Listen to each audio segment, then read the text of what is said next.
With boxers throughout history displaying no end to questionable tactics and strategies, it's difficult to narrow down picks for the negative IQ moments in MMA. The worlds of MMA and boxing are full of some of the most perplexing and bizarre moments from fighters inside the ring or cage.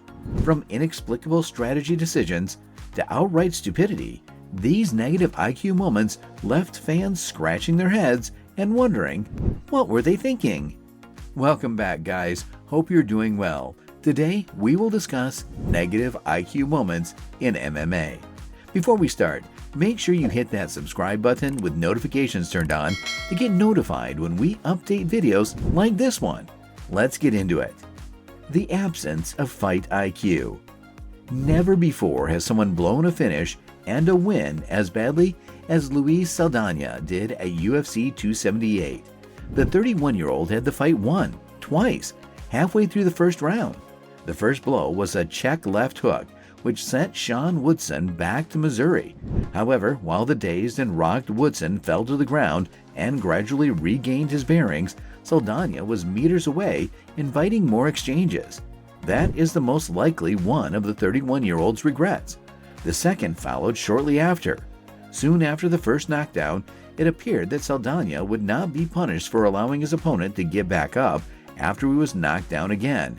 This time, it wasn't his inactivity that cost him, it was his choice of activity. Saldana charged in and threw a knee, mostly thigh, that connected with the downed Woodson's head. To make matters worse, he mistook Mike Beltran's intrusion for a victory and rushed up the cage wall to celebrate.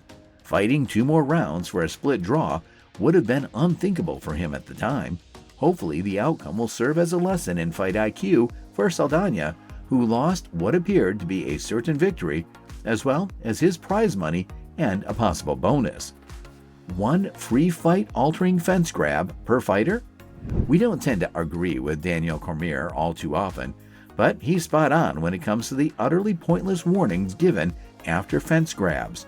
In the preliminary lightweight bout between Jared Gordon and Leonardo Santos, the Brazilian was denied the opportunity to take the fight to his wheelhouse in the second round due to a clear fence grab. What was referee Herb Dean's response? Don't try to grab the fence. If you're going to rob a store, do it while Dean is watching, because he'll tell you not to while you're fleeing with the goods. Of course, this isn't limited to Herb being the third man in the octagon. Mark Smith stood them up after Felipe Colares grabbed the fence to avoid a potentially compromising position against Chase Hooper at UFC Vegas 55. It's been made clear that the first fence grab, no matter how obvious and potentially game-changing, will be met with a warning. So, why wouldn't a fighter?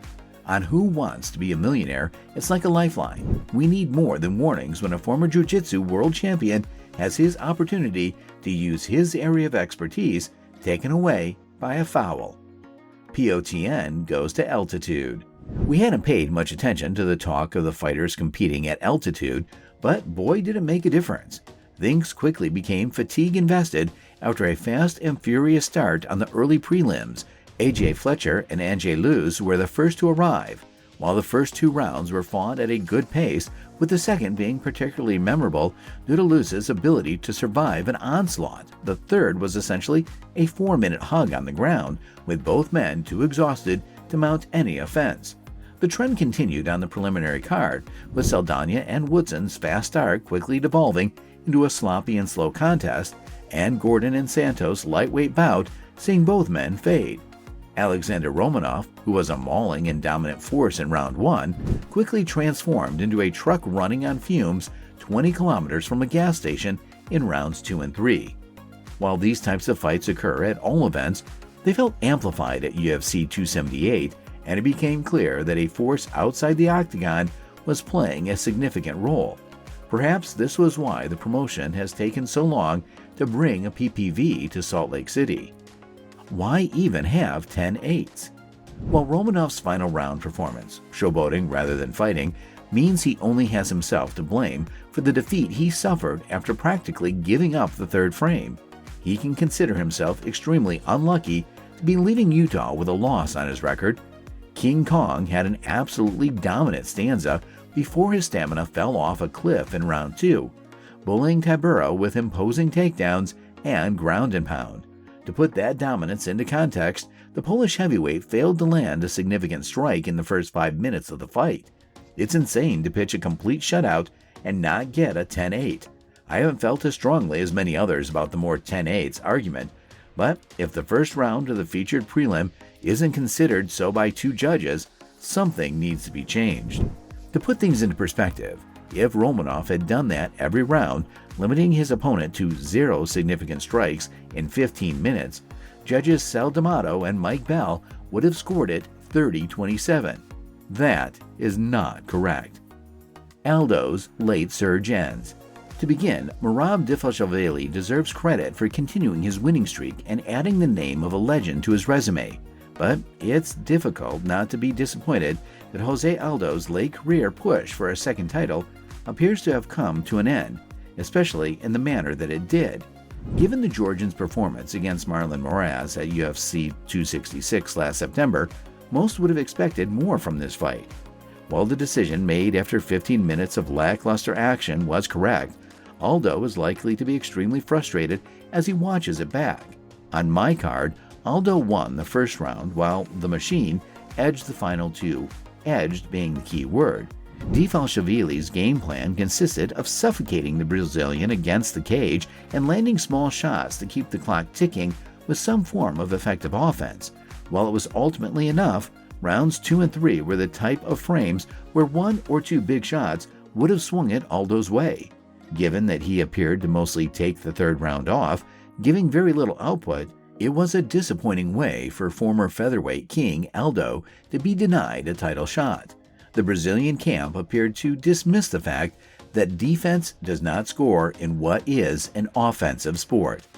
Khabib Nurmagomedov jumped over the cage. One of the most infamous negative IQ moments in MMA occurred at UFC 229 when lightweight champion Khabib Nurmagomedov jumped over the cage after defeating Conor McGregor and attacked McGregor's teammate Dylan Dennis. Nurmagomedov's actions were not only dangerous, but also resulted in a suspension from the UFC and a fine from the Nevada State Athletic Commission. The incident drew widespread condemnation from both fans and fighters, with many calling for Nurmagomedov to be stripped of his title. This incident was a clear example of how emotions can sometimes get the better of fighters in the octagon. The intense build-up to the fight, fueled by trash-talking and personal insults, only added to the tension.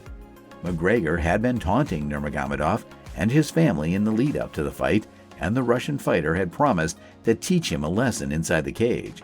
While Nurmagomedov's actions were undoubtedly regrettable, it's worth noting that he had been provoked by McGregor's actions and words. This doesn't excuse his behavior, but it does highlight the importance of sportsmanship and respect in MMA. That's all for today. We hope you liked this video. Let us know in the comments. What do you think about these incidents? See you in the next video. Please subscribe to our channel and press the bell icon to get new updates.